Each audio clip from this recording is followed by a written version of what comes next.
Friends, this is day 2 of getting 90+% in class 10th। जिसको भी पता ना हो कि हम लोगों ने एक चैलेंज लिया है 90+ लाने का। जिसको भी हमारे इस चैलेंज में जुड़ना है वो हमारी पहली वीडियो देख ले, सब समझ में आ जाएगा। तो आज हम समझेंगे इंग्लिश का lesson first, the letter to God, जिसके राइटर हैं जीएल फ्वेंटस। साथ ही हम पढ़ेंगे इसकी दोनों poem dust of snow and fire and ice, जिसके पोएट हैं रॉबर्ट फ्रॉस्ट। तो शुरू करते हैं। एक गरीब किसान लेंचो की है। वह एक पहाड़ी पर बने छोटे से घर में अपने परिवार के साथ रहता था। उसका मुख्य सहारा खेती थी। इस बार उसे अपनी फसल से बहुत उम्मीद थी और उसे विश्वास था कि अगर थोड़ी सी बारिश हो जाए तो उसकी फसल बहुत अच्छी होगी। कुछ समय बाद बादल छा गए और बारिश शुरू हो गई। लेंचो बहुत खुश हुआ, लेकिन जल्द ही ओले गिरने लगे और उसकी पूरी फसल नष्ट हो गई। खेत में कुछ भी नहीं बचा। अब लेंचो के पास खाने तक का इंतजाम नहीं था। फिर भी लेंचो का भगवान पर अटूट विश्वास था। उसे लगा कि भगवान उसकी मदद जरूर करेंगे। इसलिए उसने भगवान को एक पत्र लिखा जिसमें उसने 60 पैसे मांगे ताकि फिर से फसल बो सके और अपने परिवार को खाना खिला सके। वह पत्र लेकर डाकघर पोस्ट ऑफिस गया और टू गॉड लिखकर डाल दिया।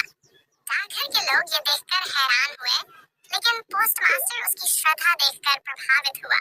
उसने अपने साथियों से पैसे इकट्ठे किए और लेंचो को भेजे, पर वे सिर्फ 20 पैसों ही जुटा पाए। जब लेंचो को पत्र मिला और उसने पैसे गिने तो वह गुस्सा हो गया। उसे लगा कि भगवान ने पूरे 100 पैसों भेजे होंगे, लेकिन डाकघर के कर्मचारियों ने 30 पैसों चुरा लिए। इसलिए उसने फिर भगवान को एक दूसरा पत्र लिखा और उसमें लिखा ओपन क्वोट, भगवान अगली बार पैसे सीधे मुझे भेजना, क्योंकि डाकघर के लोग बेईमान हैं। अब पढ़ेंगे पोएम डस्ट ऑफ स्नो। एक दिन कवि जहरीले हेमलॉक पेड़ के नीचे खड़ा था। उसी समय एक कौआ उस पेड़ की डाल पर बैठा था। कौए ने डाल हिलाई, जिससे थोड़ी सी बर्फ कवि पर गिर गई। ये एक बहुत छोटी और सामान्य सी घटना थी, लेकिन इस छोटी सी घटना ने कवि का मिजाज बदल दिया। उसका मन जो पहले उदास था अब खुश हो गया। ये घटना इतनी प्यारी थी कि उसने कवि के दिन का एक हिस्सा बचा लिया, जो पहले पछतावे और उदासी में बीतने वाला था। अब हम पढ़ेंगे फायर एंड आइस। कवि रॉबर्ट फ्रॉस्ट बताते हैं कि कुछ लोग मानते हैं कि दुनिया का अंत आग से होगा, जबकि कुछ लोग कहते हैं कि यह बर्फ आइस से खत्म होगी। कवि कहते हैं कि उन्होंने इच्छाओं का स्वाद चखा है, यानी उन्होंने लोगों की लालच, वासना और इच्छाओं को देखा है, जो आग की तरह जलती है और मनुष्य को नष्ट कर सकती है।